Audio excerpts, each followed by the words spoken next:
Democrats released a transportation package last week. You sit on the Transportation Committee. What are your thoughts on that package? So I'm very concerned about this package. The package includes a 10-cent per gallon gas tax increase.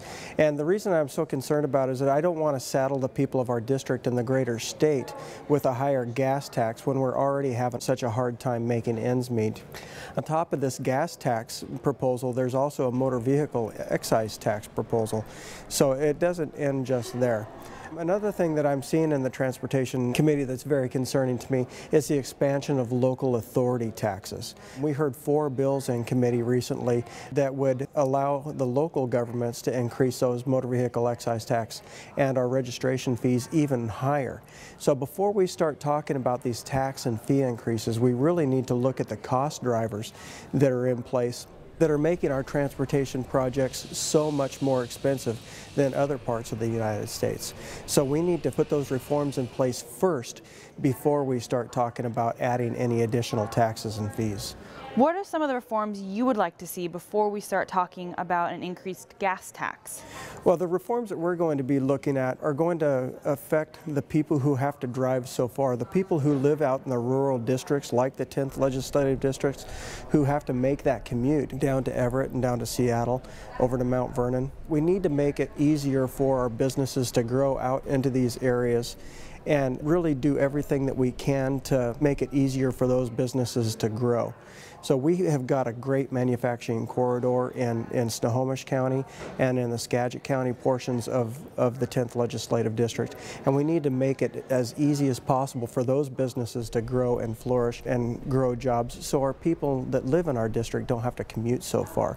Some of the reforms that will help us with our long-term job growth within our district and the greater state is a 90-day permit process. We need to make it as easy as possible for all of our businesses throughout the state and within the 10th legislative district to streamline that permitting process, make it easier to do business and to grow their businesses.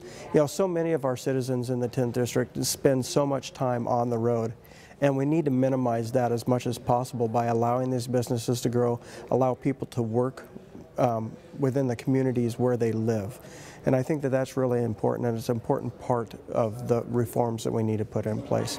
And the other thing is reform within the Growth Management Act. We need to put some suspensions on that act to allow our businesses to grow and put some checks and balances within that system as well. Ferries are vital to your district. How would you like to see ferries dealt with, and how can we best support our ferry system? You know, we have a first-class ferry system in Washington State, and we need to keep it that way. There have been some recent issues within our ferry system that definitely need to be addressed. We need to make our system as efficient as possible to keep it that world-class that it currently is. You know, we have some great dedicated workers living within the 10th legislative district, and we need to listen to them when it comes down to the reforms that are necessary to ensure that we're able to put some reforms in place that do lead to efficiencies and to cost savings and to making sure that our boats are always on time. So we always need to listen to those ferry workers for those suggestions because they're the ones that are going to do it for us in the first place.